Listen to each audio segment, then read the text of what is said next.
Today I'm sharing with you a trip to a special city in Istanbul, Turkey called Sultan Eyüp. It is referred to as such because in it is the grave of one of the great companions of the Prophet alayhi salam.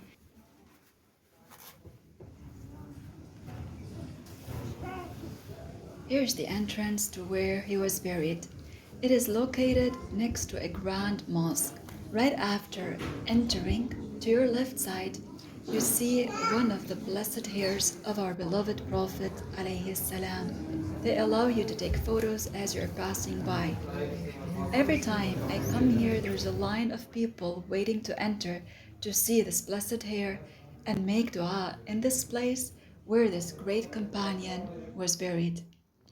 Now, if you're wondering if he's a companion, a Sahabi, how did he end up being buried in Istanbul, which used to previously be called Istanbul? Well, what happened was actually that this great companion, in whose house our beloved Prophet alayhi salam resided for a while after entering Al-Madinah. This companion had heard of the saying of the Prophet alayhi salam, the hadith in which the Prophet informed that Constantinople, which is today Istanbul, would be opened by the Muslims, and the Prophet alayhi salam praised the commander who will open it and the commander's army. So Abu Ayyub, as many others, wished to be part of this opening of Constantinople. So despite his very old age at that time, it did not hold him back from trying with an army to open Constantinople. However, they did not succeed. So Abu Ayyub was then buried in that city, which was later successfully opened by the great commander known today as Muhammad al-Fatih. Here we exited. This place is in the center of the masjid. You can see it is very vibrant, yet peaceful. When you enter this city, right away, subhanallah, you feel a sense of tranquility and peace. There is something special about it. Here's also where another famous person was buried, namely Abu Saud Effendi. It was said that he was a highly ranked scholar. Then we headed out to a close-by location called Eyüp Sultan Sahil. I'll show you some shops on our way. Now, in case you haven't heard, Istanbul is a city full of cats roaming the streets. Here, you're not seeing them. However, trust me, there are plenty of them.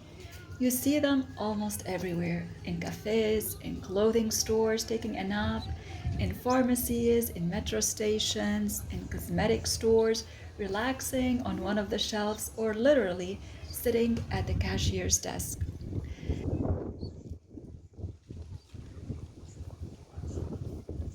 On our way, you will see great nature and the Pierlotti, which is up on a hill.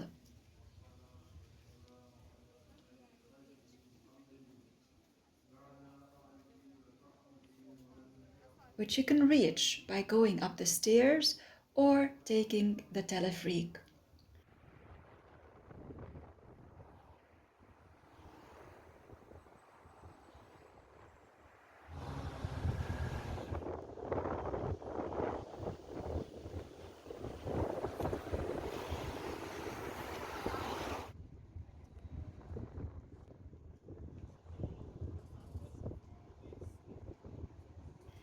Here we were heading towards the Sahil Park.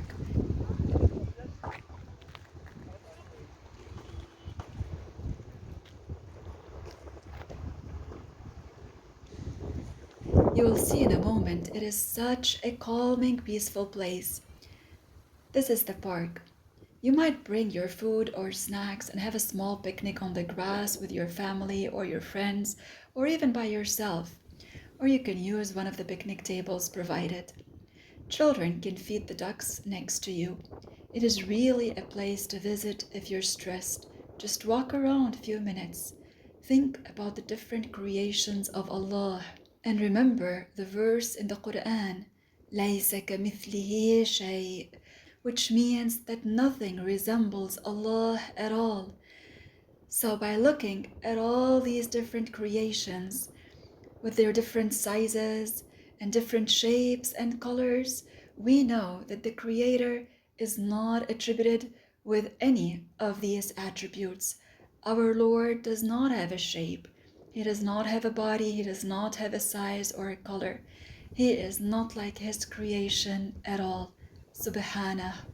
Remember the plenty of endowments that God has granted you and be thankful.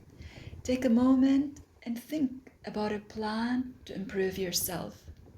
Make a firm determination to leave out sins and spend the rest of your life in obedience to the Creator, who granted us many endowments without Him being obligated to do so. Obey Allah by learning the obligatory knowledge of the religion and fulfill what God obligated you with. Till next time, inshallah.